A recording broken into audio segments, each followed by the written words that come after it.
તમારા હમ મને બહુ વાલા લાગો છો, તમારા હમ મને બહુ વાલા લાગો છો, બહુ વાલા લાગો તમે, બહુ પિયારા લાગો છો, ના ના ના તમારા હમ મને બહુ વાલા લાગો છો.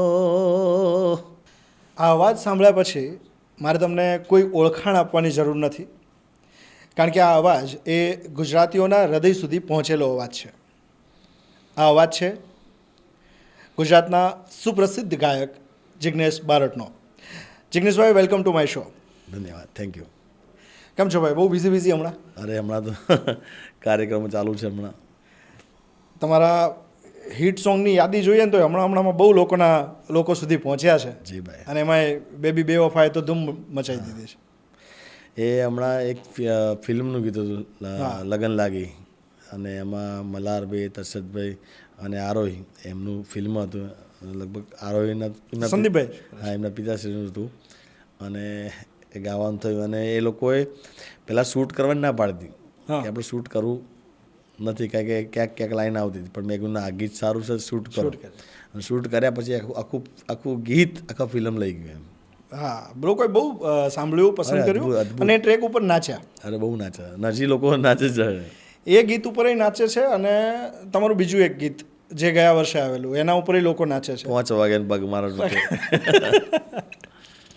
5 વાગે એટલે પગ તમારા ધ્રુજ એવું થાય ક્યારે? ના, આપણે એવું નથી થતું. એવું નથી થતું. ના, આપણે આ ગીત હતું, કારણ કે હું એટલા માટે કહું છું કે હું વર્ષોથી લગભગ મારા બધા ઇન્ટરવ્યુ એમ જોયું કે મારા પર 2 એવા કલાકાર કે ભાઈ, એક મણિરાજ બારોટ, અને આ ગીત મૂળ મણિરાજ બારોટ. મણિરાજભાઈની પહેલી કેસેટ આવી હતી મણિયારો, અને એમાં એમને આ ગાયેલું છે, મધરો દારૂડો મેં કહે છે. પછી માનવીની ભવાઈ ઉપેન્દ્ર ત્રિવેદીની, એમાં આ ગીત હતું મધરો દારૂડો મેં કહે. એટલે મણિરાજભાઈને હું પહેલાંથી આશિક, અને ડાયરાની દુનિયા મને કીર્તિભાઈ લઈ ગયા. પછી આતાનો મને ખૂબ સપોર્ટ મળ્યો, આતાના ખૂબ આશીર્વાદ મને મળ્યા, માયાતાના. પણ આ ગીત મૂળ મણિરાજભાઈનું હતું. આ સવાલ પૂછવાનો તાત્પર્ય મારો એ હતો, જેમ આ ગીતમાં કેમ છે કે આપણું ગુજરાત તો ડ્રાય શેડ છે, પણ દારૂની વાત છે. તમને આતાએ ઠપકો આપેલો દારૂની બાબતમાં? બિલકુલ. ઓસ્ટ્રેલિયાના અંદર આપણે વિદેશમાં ગઈએ, એટલે વિદેશમાં કેવું હોય કે એ લોકોને તો આપણે જમવા લંચ બ્રેક કરે તો એ લોકોને બિયર કે દારૂ કે જે એ લોકોને પડ્યું. મારો ભાવના એવી મને ખબર હતી નહીં, પણ એ અમારા ત્યાંના પ્રમોટર હતા, તો એને કીધું કે આપણે બધા, આમાં કેવું કે આપણો પ્રમોટર ઓસ્ટ્રેલિયા જઈએ એક જ પ્રમોટર, પછી એમને જે શો વેચ્યા હોય, જે શો, તો એ લોકોના પ્રમોટર અલગ હોય. તો કે આ બધાને આપણે જમવાનું મેલબોર્નમાં ગોઠવ્યું. હા, એટલે ગેટ ટુગેધર કર્યું કે ભાઈ આપણે બધાને અલગ અલગ જમવું, એના કરતાં એક જગ્યાએ જમવાનું ગોઠવ્યું. હવે મને ખબર હતી નહીં કે આ વસ્તુ પડી છે. અને પેલા ભાઈએ જેને ફોટો મોકલ્યો એ આતાને કેવી એવી રીતે મોકલ્યો હતો કે એમની કોઈ ભાવના એવી નથી કે ભાઈ આ સ્પેશિયલ મોકલું, પણ આતા જિગ્નેશભાઈ અમારે ત્યાં આગળ આવ્યા છે, એને બચારા ભોળા ભાવથી મોકલ્યો. અને આતા મારા પર ગરમ થઈ ગયા હતા કે મને ફોટો જોઈને મને કીધું કે તને ખબર નહીં પડતું આ બધું પીવો છે આમને તેમને. મને બહુ કાંઈ પોતાના દીકરાને જેમ રાખે, કારણ કે ભરતભાઈ અને જયરાજભાઈ એ મેં મારા સગા ભાઈ જેવું છે, કે અમે 3 ભાઈઓ હોય ને એવું બધા દુનિયાને ખબર છે કે અમે 3 ભાઈ જેવું છે. અને એ લોકો બી મારે એટલું જ રાખે છે મને પોતાના દીકરાને જેવું. તો આતા મને બહુ બોલ્યા કે તને ખબર? મેં કહું આતા તમે કોઈના એના સામે કંઈ કહું કે આ તો આ લોકોને તો પડ્યું, મને તો શું ખબર હોય એમ. પછી આખી વસ્તુ મેનેજ કરવા કીર્તિભાઈને કહેવું પડ્યું. પછી મેં કીર્તિભાઈને ફોન કર્યો, મેં કીધું ભાઈ આ મારાથી આવું મેં સ્પેશિયલ આવું નહીં કર્યું, પણ આવું આ રીતના અમે જમવા બધા બેઠા હોય, આ લોકોને પડી જોઈએ, એનો ભૂલથી ફોટો આવી ગયેલો હતો.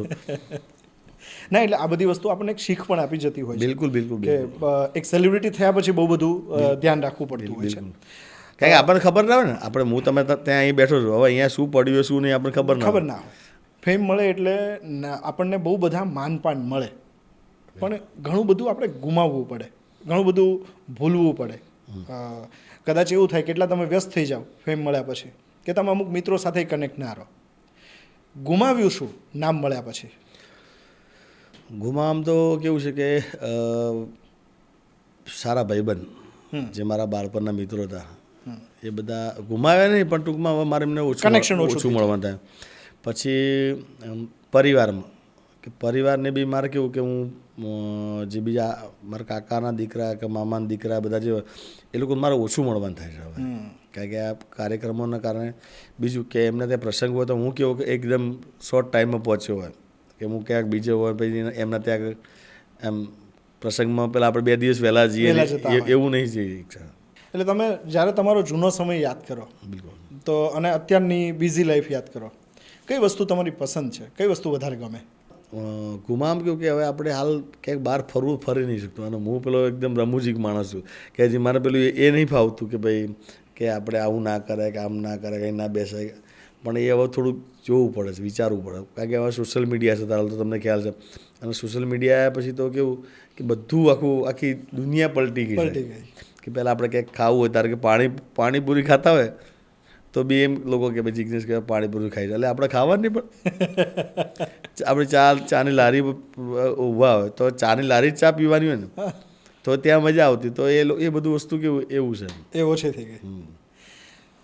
જિગ્નેશભાઈ, બહુ બધો સમય બદલાઈ જતો હોય છે. તમને ક્યારેક એવું થાય કે ચલો યાર બધું જ તેલ લેવા ગયું, હું જેવો હતો એવું મારે થવું છે, તો સૌથી પહેલું કયું તોફાન કરવું ગમે? મને ક્રિકેટનો બહુ શોખ છે. અચ્છા, ક્રિકેટનો હું બહુ જ એકદમ મને બહુ શોખ છે. તમે એટલે બેટિંગ કરતા કે બોલિંગ? નહીં, બેટિંગ. બેટિંગ કરતા. હા, તો મારા દીકરાને હાલ જયવીર જોડે જ આવે છે, તો જયવીરને અત્યારે મેં ક્રિકેટમાં મૂક્યો છે અને મારું સપનું એક છે ક્રિકેટમાં રમાય એમ. તો ક્રિકેટનો મને બહુ શોખ, પણ હવે હાલ રમાતું નથી, જવાતું નથી, સમય ના મળે એટલા માટે. પણ તમે બેટિંગ તો અત્યારે કરી રહ્યા છો મ્યુઝિક ઇન્ડસ્ટ્રી ઉપર. આ મ્યુઝિક ઇન્ડસ્ટ્રીમાં એટલી બધી કોમ્પિટિશન છે કે એ કોમ્પિટિશન તમને ક્યાંક ને ક્યાંક અસર કરતી હોય. તમને એવું લાગે છે કે અહીંયા પોલિટિક્સ છે મ્યુઝિક ઇન્ડસ્ટ્રીમાં? બિલકુલ, બધામાં. હાલ કોઈ પણ ધંધો હોય તમારો એમાં કંઈક ને કંઈક તો પગ ખેંચવાવાળા હોય છે. અમારામાં હોય છે, પણ કેવું કે મેં બધી જગ્યા પર સંબંધ આમ જાળવ્યા છે, બધી જગ્યા પર સંબંધમાં, એટલે લોકો મને બીજા બધા કલાકારો કોઈ ખરાબ નહીં કર્યું, પણ લગભગ કલાકારો પણ કહેશે અને તમે કોઈ બીને પૂછશો તો કે સાચવવામાં સંબંધ સાચવવામાં કે જિગ્નેશ બારોટ એમ કે આપણે ગમે નાનું મોટું હોય એમાં દુઃખમાં તો પહેલો જ હોય, સુખમાં બરાબર, બાકી દુઃખમાં પહેલો હોય.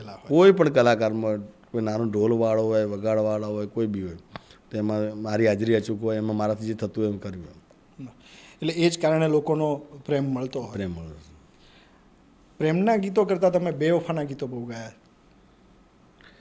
પ્રેમના બેવફાન બધા મેં ગાયા છે, પણ બેવફા કારણ કે વધારે તમારા ટાઇટલ બેવફાવાળા જ યાદ આવે. પણ બેવફામાં શું લોકોને પસંદ આવવાનું. મેં તો દ્વારકાધીશના એટલા ગાયા છે, મા બાપના એટલા ગીતો ગાયા છે, ભાઈ બહેનના ગીતો ગાયા છે. પછી મારા ગરબા તમે જો દર વર્ષે હું એક કલાકનું ટ્રેક બનાવું છું. એકતા સાઉન્ડ તમે ફૂલ કજરો, ખજૂરી, માવતર તમે સાંભળેલું હતું. આ મેં ઘણા વર્ષો પહેલાં આમ તો આધારિયા ગવાતા હતા, ગમન ભુવાજી બધા ગાતા હતા, પણ એ પછી મેં ડીજેના અંદર મેં ગાયું, બરાબર. તો ડીજેના અંદર ગરબાએ મેં એટલા ગાયા, ઘણા બધા ગાયા, પણ લોકોને ગમે છે મારે કરવું પડે. હવે તમે મને એમ કહો કે ભાઈ આપણે એક ફિલ્મ છે, તમે આશા કઈ લઈને કે બેવફાનું ગાવાનું યાર, તો મારે તો ના પડાય નહીં. લોકોને એક્સપેક્ટેશન એ હોય. તમને તમારા ટાઇટલ ટ્રેક યાદ કરો તો આમ પહેલી નજરે યાદ આવતા હોય એવા કયા ટ્રેક?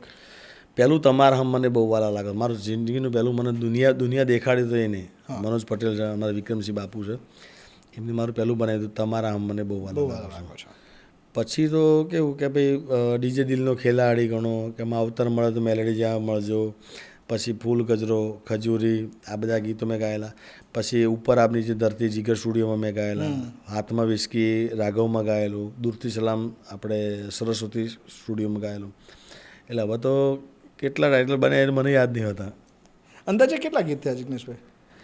અંદાજે 4-5 હજાર હશે. 4-5 હજાર ગીત ગયા ઉપર છે, બાકી ઓછું નહીં. હવે 5000 પ્લસ ગીતો તમે રેકોર્ડ કર્યા છે. તમને ગમે શું? સ્ટુડિયોમાં ગાવું, લાઈવ શોમાં ગાવું? ના, મને લાઈવમાં વધારે લાઈવમાં. એનું શું કારણ? સ્ટુડિયોમાં કેવું કે આપણે હામાં ધારો કે અને એમાં અમારા રમેશ કાકા એકતા સાઉન્ડવાળા હતા. રમેશ કાકા હામાં બેઠા હોય ને, લગભગ હું એમના 2-3 વર્ષ પછી મને રમેશ કાકાના 2-3 વર્ષ પછી મને ખબર પડે કે એ આ કહેવા માગે છે કે આ લાઈન આવી રીતે ગાવી, આમ ગાવું. બાકી 2-3 વર્ષ સુધી મને ખબર નથી પડતી કે શું ગવડાવે મને, કારણ કે એમને ગવડાવવાને બધાને ઢબ અલગ અલગ હોય. એમાં રમેશ કાકા ગવડાવે ને એટલે આમ પેલા લોઢામાં લીટા કરવાના એ વસ્તુ છે. એકતા સાઉન્ડવાળામાં રમેશ કાકા કે એમને ફેસ ઉપર ખબર પડી જાય આપણને કે આ વસ્તુ ક્યાં માગે છે. પણ એ ગવડાયેલું બહુ કાઠું પડી જાય આપણે સ્ટુડિયો. અને સ્ટુડિયોમાં કોઈ પણ ગીતકાર કે આમ નહીં આમ ગાવાનું તો આપણે એ પ્રમાણે ગાવાનું. પાછું એ કે આ ઉપર એ કરો નીચે એ કરો તો આપણે એ રીતે ગાવાનું હોય. અને લાઈવમાં તો આપણી રીતે લાઈવમાં ફ્રીડમ. લાઈવમાં પેલો જિગ્નેશ કવિરા પોતે એમ મૂળથી ગાતો ને એવું ગવાય. પણ એ સ્ટુડિયોના અંદર એ લોકો આ જેમ કે ને એ પ્રમાણે ગાવું પડતું હોય. એટલે થોડુંક બંધન થઈ જાય. અને લાઈવમાં તમે જ્યારે ગાતા હોય ત્યારે તમારી મોજમાં હોય તો તમારો સ્પેશિયલ ડાન્સ આવી જાય. હા પછી લઈ જાય. અને આ મૂળ તો લોકોએ મને અત્યારે લોકો બધા એમ કે જિગ્નેશ કવિરાજનો ડાન્સ પણ મૂળ મણિરાજ બારોટને કેટલું સાંભળતા તમે? મણિરાજબેન તો શું કહેવું એમ કે બહુ સાંભળ્યા છે અને હજી સાંભળું છું અને કાંઈ મને સાંભળતો રહીશ એમ કે એને જોકે એ જગ્યાએ હું ના પહોંચી વળું. હું નહીં પણ લગભગ જે અમારા ઉત્તર ગુજરાતના કલાકારો બધા જે એમને ફોલો કરતા હોય બધા સારું જ કહે છે. પણ મણિરાજભાઈ છે કે મારા માટે અમિતાભ બચ્ચન આપણે કહીએ ને કે સલમાન ખાન કહીએ ને કે મને કોઈ કેમ કે સલમાન ખાન છે કે ભાઈ અમિતાભ બચ્ચન છે કે આ મણિરાજ તો હું મણિરાજભાઈ. પણ ધારો કે એક કલ્પના કરાવું તમને, એક ટેકનિક છે ટાઈમ મશીન. જો તમે ટાઈમ મશીનમાં જાઓ ને તો એક સમય ઉપર તમે બ્રેક મારી શકો કહો કે હું અત્યારે આટલા વર્ષ પાછો જતો રહ્યો. તમે ટાઈમ મશીનમાં જાઓ અને મણિરાજભાઈના એરા સુધી પહોંચો. એક સ્ટેજ ઉપર તમે મણિરાજભાઈ બંને હોય તો શું વાત કરો? પહેલાં તો હું એમના પગે પડી જાઉં. પગે પડીને કે એમ કોઈક નહીં કોઈ છોકરીને પ્રેમ કરતા હોય લોકો દુનિયાને પ્રેમ કરતા, છોકરીને પ્રેમ કરતા હોય, કોઈ છોકરાને પ્રેમ કરતા હોય એમ કે એને એટલો હું પ્રેમ કરું છું. એને એટલો એનો આશિક એને કે ગાવાની તો વાત અલગ, ખાલી ઊભો હોય ને તો હું ઘણી વખત બોલું કે ઊભો ફિલ્મના હીરો બી ઝાંખા પડે. મણિરાજભાઈની ઝેરોસ કરવા જઈએ ને કે કોઈ ગાયકમાં હોય તો પેલી રીતે ના હોય, રૂપ ના હોય. અને આ તો ખબર નહીં એને કે એનું કુદરતે ભગવાને કે શાંતિ ટાઈમ લઈને ગળે નહીં કે ભગવાને ગળનારે ગળે હશે ને ત્યારે ઢોલો મારા મલકનો વખતે મળવાનું થયું હતું અને એ જે વાતો અને મજા પડતી મણિરાજભાઈ સાથે અને દિલના એકદમ ભોળા. અરે બોળો માણસ, બહુ જ ભોળા માણસ. જે હતું ને એમને ખરું કે પ્રોગ્રામમાં બી જે હતું ને એને કોઈ દિવસ મનમાં રાખ્યું નહીં કોને. જે હતું જાહેરમાં જ કે હું આ છું, આ જ મોજ છે મારી, આ જ છે. જીવ્યા તો બી આનંદથી જીવ્યા. હા, મરે તો બી એમ. એટલે દુઃખને દબાવતા કોઈક શીખ્યું હોય ને તો એ વસ્તુ મણિરાજભાઈ પાસે બિલકુલ. પ્રોગ્રામમાં તમને લાગે નહીં કે ભાઈ કે એને આવી તકલીફ હશે કે આમ હશે કે તેમ હશે. કોઈ ભલે એ જે બી એમને કોઈ બી હોય કે આપણે બધાને એવું હોય છે કે ભાઈ ઘેર કંઈક તકલીફ હોય કે બહાર કંઈક તકલીફ હોય કે ગમે છે, પણ એમને કોઈ દિવસ એવું દેખાડ્યું નહીં કે મારા બહાર તકલીફ છે, ઘરે તકલીફ છે કે આમ છે. પ્રોગ્રામમાં એકદમ આનંદ જ હોય. તમને બહુ બધા લોકો સાંભળે છે અત્યારે, ગુજરાતનું યુથ સાંભળે છે. જિગ્નેશ કવિરાજ કોને સાંભળે? હું મણિરાજભાઈ, કીર્તિભાઈ, પહેલાં રાજદીપભાઈને બહુ સાંભળતો હતો શરૂઆતમાં. વિક્રમસિંહ બાપુ રાજદીપભાઈના બહુ આશિક હતા અને રાજદીપભાઈની કેસેટો મને સંભળાવતા. અને એ વખતે વિક્રમસિંહે મને એવું મગજમાં નાખેલું કે ભાઈ તારો અવાજ રાજદીપ બારોટ જેવો અવાજ છે. એટલે રાજદીપભાઈને મને બહુ સંભળાવતા હતા. પછી ભજનની દુનિયામાં હોય તો લક્ષ્મણ બાપુ અને રામદાસ ગોંડલિયા. હા, અને અત્યારની યુવા પેઢી પરેશ દાને ઘણી વખત એમ સાંભળ્યું એમ કે આપણને મજા આવે. એટલે આમ તમે જે કેડરને સાંભળો છો એમની પાસે તો બધા વેરિએશન છે. બિલકુલ બધા સારા. વિશાલ બાટી ખૂબ સારો કલાકાર છે. પછી સાગરદાને બધા સારા છે. બધા અત્યારના નવે રાજદાન બધા અત્યારે જે અમારો વરદાન, અત્યારની જે યુવા પેઢી આવી બહુ સારી આવી છે. અત્યારના જે કલાકાર નવા આવ્યા છે ને એ બધા બહુ સારા આવ્યા છે. પણ જિગ્નેશભાઈ બહુ બધા લોકો સારા આવે તો કોમ્પિટિશન તો તગડી થઈ જાય. એ નુકસાન નહીં કરે તમને? મને લાગતું નહીં નુકસાન કરે એવું. કારણ કે આ લોકો બધા જે મેં જે છોકરા તમે કીધા એ બધા મને બહુ પ્રેમ કરે, મને બહુ રાખે, બહુ મારું માને છે. અને મને પોતાના પેલા આપણે કે વડીલ તરીકે એ લોકો હું ગાતો હોય ને તો બી એ મારી રિસ્પેક્ટ કરે એમ. ક્યારેક એવો સમય આવ્યો મેન્ટલી તમે કેવી રીતે સ્ટેબલ થાવ? જો કદાચ એવું થયું કે એક સવારે ઉઠો અને કશું જ ના હોય પાસે, તો જિગ્નેશ કવિરાજ કેવી રીતે પોતાને ફરીથી ઊભા કરે? એ મારા નાનપણથી મારી ટેવ છે પહેલેથી કે હું હાલ બી મગજમાં એવું વિચારું કે બધું કાંઈ નહીં, બધું ભગવાને આપણને બધું આપ્યું છે એને આપ્યું છે એને લેવું તો ગમે ત્યાં લઈ શકે હા. કે સમય દુઃખનો તો સુખનો સમય આવતો જ હોય છે એટલે મને એવું કંઈ મગજમાં એવું એમ છે જ નહીં કે આ બધું મારા પાસે ગાડી છે કે ભાઈ બંગલો છે કે ફ્લેટ છે કે ઓફિસ છે કે આ બધું કંઈ હતું જ નહીં અને આ બધું એની દયા એની કૃપાથી આવ્યું છે અને આ બધું આપ મેળે જ આવે છે એ એની દયા હોય ને તો જ આવે તો જ આવે છે. અને જતું રહેવાનું છે તો બી એને ધાર્યું છે એ થશે. તમે કીધું કે એની દયા હોય તો થાય અથવા એનું ધાર્યું હશે એ થશે. એ કોનામાં શ્રદ્ધા વધારે તમને? મને મારા જડિયાવી દાદા, મારા ગામ મંદિર છે, નાનું મંદિર હતું મોટું મંદિર બન્યું. જડિયાવી દાદા અને મારી માં હિંગળાજ માતા અને મોગલ બેઠી છે ભગુડાવાળી, આના પર મને ખૂબ શ્રદ્ધા છે. અમારે ત્યાં મેરડીમાનું મંદિર છે એના પર ખૂબ શ્રદ્ધા છે. અને દેવ તો કેવું વસ્તુ છે કે ગમે ત્યારે, ધારો કે મારી બેન મિત્તલબેન છે, અમારા ગમન બુવાજી, તો મિત્તલ બી એને માળા કરતી હતી. એક માળા મારા રોજની મારી ફેરવી કે ભાઈ દીપામાની માળા ફેરવતી હોય કે મારા ભાઈને મારા વીરને તું હાચવી રાખજે દીપામાં. અને મારા બહુ જીવ બાળે. હા, એનો સગો ભાઈ નહીં પણ મારા સગી બેન નહીં પણ અમારા બેન ભાઈ બહેનને કેવું કે મને એટલું એવું લાગે કે ભાઈ મારી કદાચ બેન સગી હોત તો આવું એમ ના હોય. વાહ. એટલે આ બધી શ્રદ્ધા વસ્તુ છે. બંધન ઋણાનું બંધન. મારી બહેનો બીજી બધી બહેનો ગણી છે તો એ બધી એ લોકો મારા માટે બહુ ખૂબ લાગણી તો એમનું દેવ કામ કરતું હોય. ધારો કે કોઈની શ્રદ્ધા કોઈ બી લાગતી હોય એમ. કર્મમાં માનો કે નસીબમાં? તમે અઘરો પ્રશ્ન. કારણ કે આમ નસીબવાળી વાત છે કે હું મારા ઘરના મારા વાઈફ આવી એના પછી મારે સગાઈ કરી એના પછી ત્રીજા ચોથા દિવસે મારી તમારા આમ મને બહુ વાલા લાગો કેસેટ આવી. તો મારી વાઈફના બી એના પગલાં ખૂબ સારા છે. તો એની દયા એ બી મિલિયનોમાં ગયું એમ. તમે એમને ફોનમાં સંભળાવ્યું હશે? સંભળાયું. અત્યારે તો આઈફોન વાપરતા હશે. ત્યારે કયો ફોન હતો? પહેલો ફોન કયો હતો જિગ્નેશભાઈનો? સાદો ફોન આપણો ઘરનો હોય ને. અચ્છા, ઘરનો ફોન પહેલા યુઝ કરતા.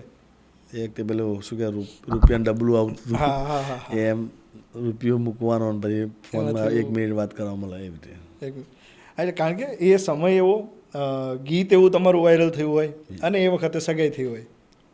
નહીંતર બધા તો રોમેન્ટિક ગીતો સંભળાવતા હોય, તમારા પોતાના સંભળાવવા. ના એટલે એમ અમારા સમાજમાં પાછું કેવું કે કલાકારનું પછી એટલું બધું એમ કે ભાઈ કલાકાર અમારા બારોટમાં છોકરાઓ ગાતા જ હોય બધા, એટલે એમ એટલું બધું મહત્વ. બીજું કે હું ગાતો હતો બેન્ડ વાજામાં અને પાનના ગલ્લે બેસતો હતો ને એવું બધું હતું, એટલે એટલું બધું કંઈ મહત્વ જ નહીં કે. અને એક એની વિચારી બી નહીં હોય કે આ પણ એના પગલાંથી આ વસ્તુ કે એના આવાથી ત્રીજા ચોથા દિવસે મારી આ આલ્બમ આવ્યું તમારા મને બહુ વાલા અને લાખોમાં કેસેટ વેચાણી એની. એટલે આપણે એ રીતે માનીએ કે નસીબમાં બાકી કર્મો તો આપણે જે કર્યા છે તો. લાઈવ શોઝની એ વખતની અમાઉન્ટ અને અત્યારના અમાઉન્ટમાં તો બહુ ફરક હશે. એક ફેઝ એવો આવતો હોય કે જ્યારે તમે સતત સફળ થયા, પણ એક ફેઝ એવો આવ્યો હોય કે જ્યારે આપણી સફળતા ડાઉન રહે એટલે ડિપ્રેશન આવે. ડિપ્રેશન તો જીવથી આવ્યું નહીં માતાની દયાથી. પણ એક વખત મારે એવું થયું કે મારા બધા લગભગ શ્રોતાજનો બધાને ખ્યાલ જ છે કે મારા પગનું ઓપરેશન કરાવ્યું. હા, એ વખતે હું પડી ગયો તો મને અહીંયા ઘૂંટણે વાગી હતું, બુલેટ ઉપર ચાલુ શૂટિંગમાં પડી ગયું. તો એના કારણે પગનો જે બોલા ગોળો આવે એની તકલીફ પડી, તો એ ઓપરેશન કરાવ્યું. તો એ મારા લગભગ 12 મહિના આવેલા, સમજો ને કે 1 વર્ષ જેવું મારે બેડ ઉપર રહેવું જ પડ્યું હતું. 6 મહિના તો કાયદે બેડ ઉપર, પણ કેવું કે આમ તો વર્ષ જેવું તો આમ ઘરે એટલે એ વખતે થોડીક તકલીફ બહુ પડી. પીરિયડ બહુ અઘરો. પણ એ આવાથી મને એટલી ખબર પડી કે કોણ ભાઈબંધ, કોણ સાચો છે, કોણ ખોટો છે.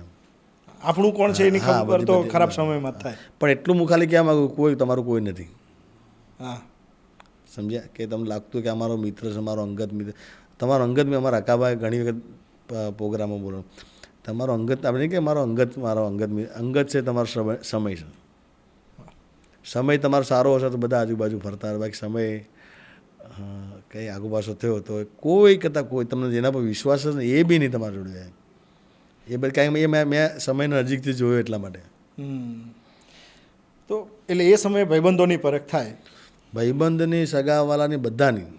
પણ હવે તો એ થયા પછી મને એમ પોતાનું એમ થઈ ગયું કે કોનો વિશ્વાસ કરો, કે કોના ઉપર એમ કે ભાઈ આ બેઠો છો, મારો કોઈ ચિંતા જેવું છે ને એ સમયે મને બતાવ્યું. એટલે આમ જુઓ તો એ દુઃખનો સમય ગણાય આપણા માટે. તમારા માટે સુખ એટલે શું? સુખ એટલે મારો પરિવાર.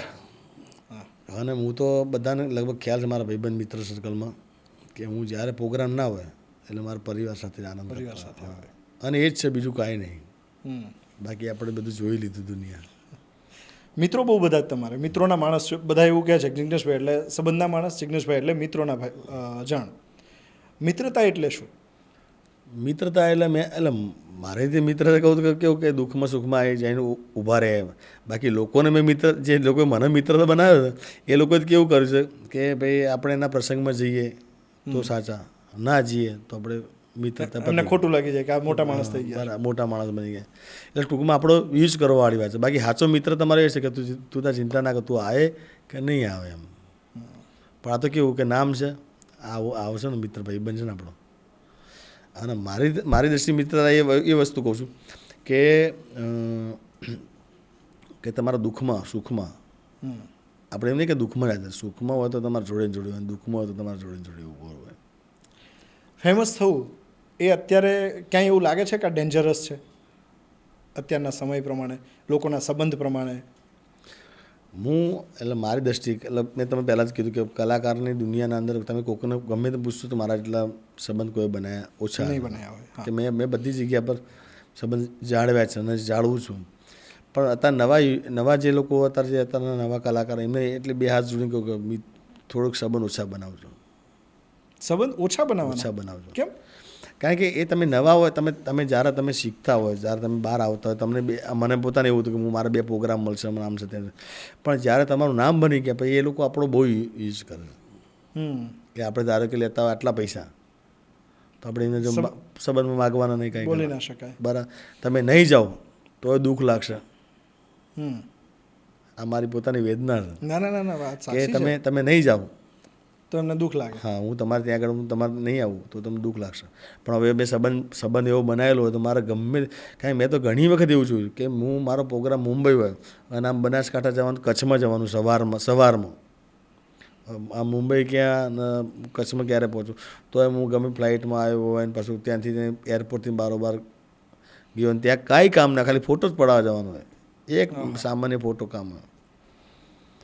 પણ કોઈક અઘરી જગ્યાએ હોય, આ તમને ફોટોગ્રાફ્સ પરથી જ મને સવાલ યાદ આવ્યો. ઘણી વખત કેવું થતું, એક સેલિબ્રિટી છો એટલે દરેક વ્યક્તિ કે જિગ્નેશભાઈ એક સેલ્ફી, જિગ્નેશભાઈ એક સેલ્ફી. ફોટો પડાવ હું તમને કહું કે ફોટો પડાવે એને કંઈ છે નહીં, પણ એના બીજા લોકોને બતાવવું છે કે હું કોલેજ જિગ્નેશ કવિરાજ આવી જાય એવું. એ લોકો પાછળ બહાર આપણી એવી વાત કરતા હોય. આજે સંબંધ કહીએ છીએ ને, કાંઈ મેં અંગત જોયું છે કે એ લોકો આપણે એ બહાર બતાવતા હોય કે હું કહું હું ના આવે, એને મુંબઈથી પ્રોગ્રામ મૂકીને આવવો પડે, એને ગમે તે સૌરાષ્ટ્રમાં પ્રોગ્રામ હોય મારા કહેવાથી આવી જ જાય એવું. અને આપણને પાછા કગરીને લાવ્યા હોય ભાઈ જરા આટલું મારી ઇજ્જતનો સવાલ છે ભાઈ. અને મેં મારા પરિવારને કહી દીધું, મારા આખા ગામમાં કહી દીધું યાર મારી ઇજ્જત ના થાય ભાઈ, આટલું વાંચો. અને આપણે ગયા પછી ફોટો મૂક્યા પછી હું ના આવે યાર, એ તો આવી જાય, એને આવવું પડે, એને છૂટકો જ નહીં કે આપણે એને આટલું રાખેલું હતું. પહેલાં એને શરૂઆતમાં પૂછો એને કપડાં આપણે લઈ આવ્યા હતા, એના શૂઝ આપણે લઈ આવ્યા હતા યાર. એ આપણા પાસે આવી વાત કરતા. એટલે મહેરબાની કરી પોતાના જે નવા પેઢી છે ને, એક મારી પોતાની વેદના કહું કે સંબંધ બનાવજો પણ એવા સંબંધ રાખજો. ધારો કે આ ભરત મામા વાત કરીએ બમ્મર, તો મારે એવો સંબંધ છે કે મારા દુઃખમાં સુખમાં કે હું મારા ઓપરેશન કરાવ્યું તો મારા જોડે એમ. એ સમયનો હું સાક્ષી છું, કારણ કે ઘણી વખત અમારી વાત થાય એટલે કે ભાઈ જિગ્નેશભાઈ અમુક એવા સંબંધો એવા હોય છે જ એમ કે મારા એવા કેટલાય નામ દઉં કે મારા જે 4-5 ભાઈબંધ એવા છે કે જે મારા માટે કાયમ માટે. નહીં પણ આ ઇન્ડસ્ટ્રીમાં સંબંધ અને આ એટલે એ થયો મુદ્દો આયોજકોનો અથવા તો જે આપણી સાથે જોડાયેલા હોય સહકર્મી, મતલબ સાથે જેણે ગાયું છે અથવા જેણે સાથે સાથે ગ્રો કર્યું છે, એમાં ઈર્ષા તત્વ કેટલું હોય, જેલસી કેટલી હોય? લગભગ એવા ઘણા હોય છે, પણ હું કેવું મને લાગે ને કે આ માણસ મારાથી થોડી મારી જેલસી કરે છે કે મારું ખરાબી છે, તો મેં એને આમ કીધું હે ભાઈ યાર આવું યાર, હું તો ભાઈ નહીં તમારો, મેં આમ જ કર્યું હે.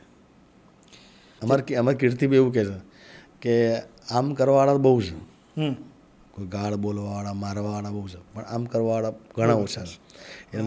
એ મારા પપ્પાએ મારા પિતાશ્રી હસમુખ વાળો એમને અને કીર્તિભાઈ મને આ બહુ સારું હાલ્યું છે કે આમ બસ કે મારી ભૂલ હોય કે ભાઈ કંઈ વાંધો નહીં, એટલે એ જ મારી સફળતા છે. મને એક જે યંગ સિંગર્સ હોય એમના માટે તમે સરસ વાત કરી કે ધ્યાન રાખજો. સિંગિંગમાં અને કરિયરમાં સફળતા એમને બનાવવી હોય તો તમે એક ફેઝમાંથી પસાર થયા છો, તમે એમને શું સલાહ આપશો કે આ કરશો તો તમે સફળ થશો જ? સિંગિંગમાં કેવું હતું કે પહેલાં એક સોશિયલ મીડિયા આવું હતું નહીં. પહેલાં આલ્બમ હતું, પેલી કેસેટ હતી, મારી તમારામાં પેલી કેસેટ આવી હતી, કેસેટ હતી. હા, અને પછી સીડી આવી, DVD આવી, બધું અલગ અલગ આવ્યું.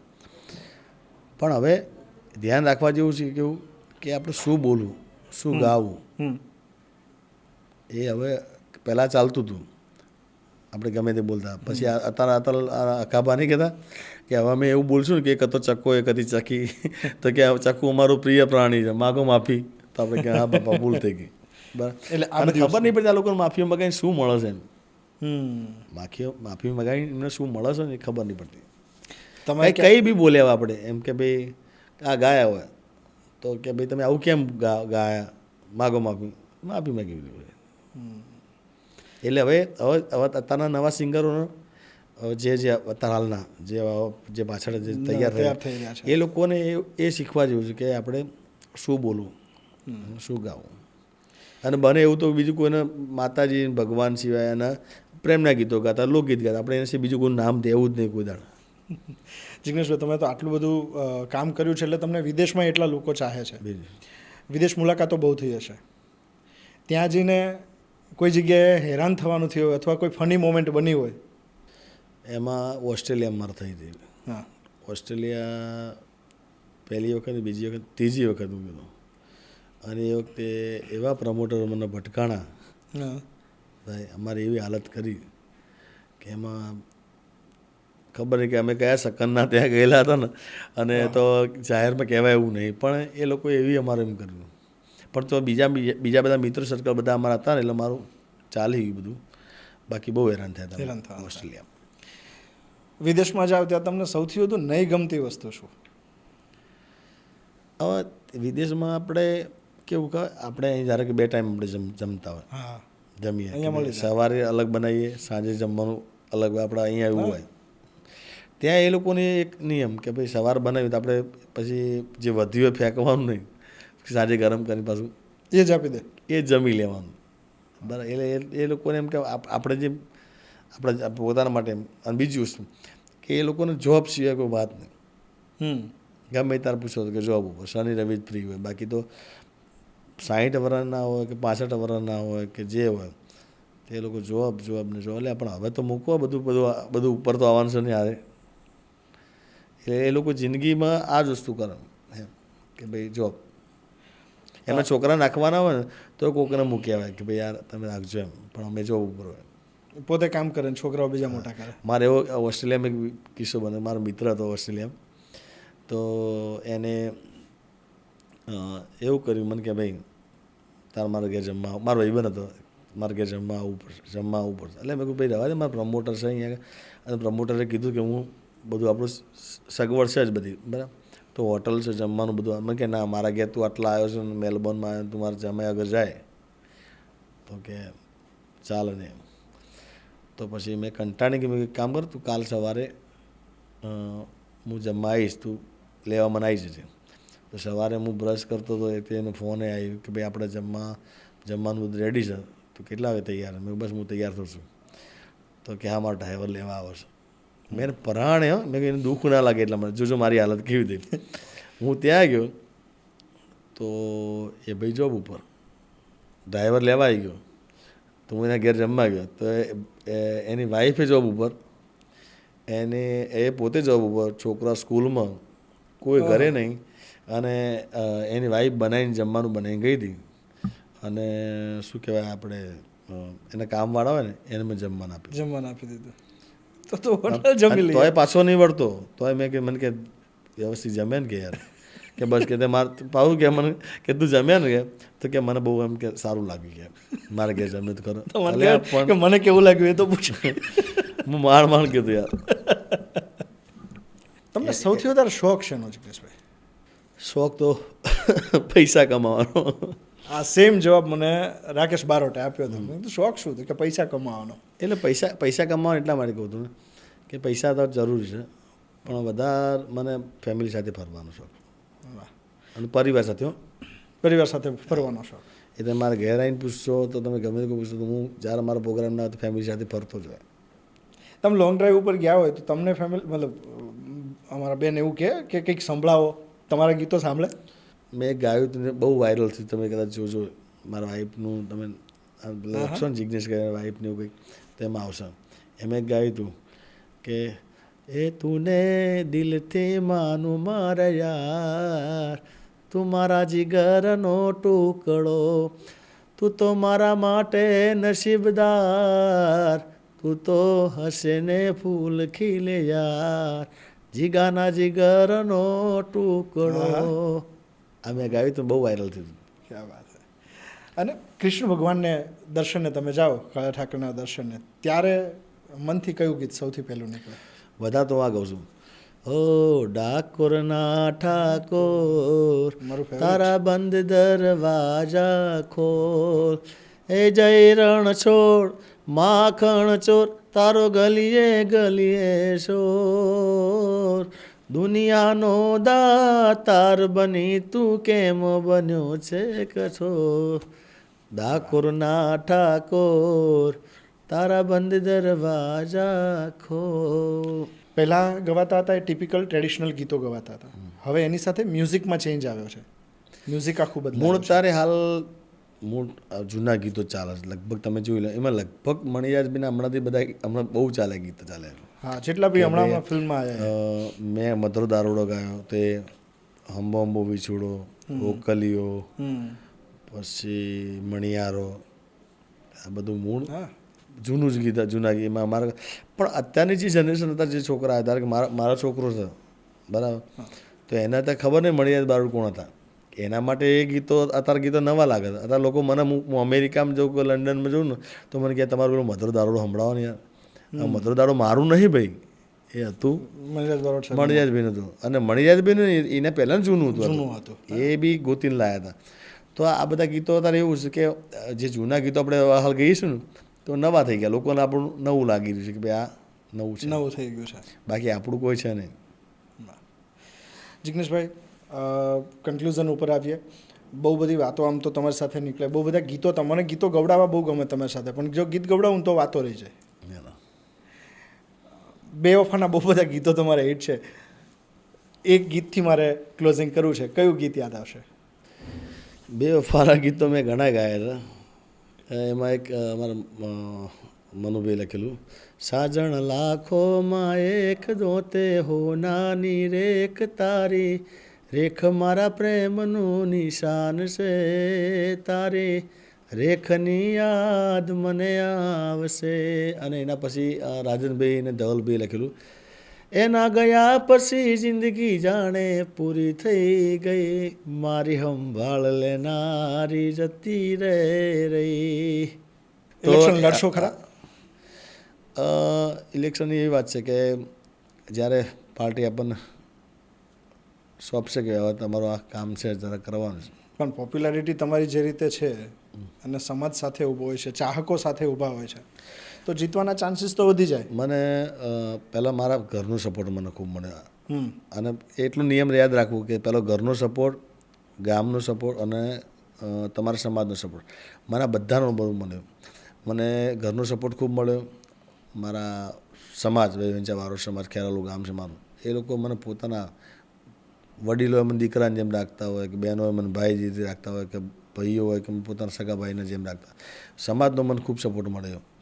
અને મારા ગામનો, હાલ તમે ખેરાલુ પૂછો, પહેલાં અમારા એક બાપુનું પાણી હતું ખેરાલુ ગામ, કે બાપુનું પાણી, બાપુવાળું ગામ ખેરાલુ ગામ, ઘણા વર્ષો થઈ ગયા.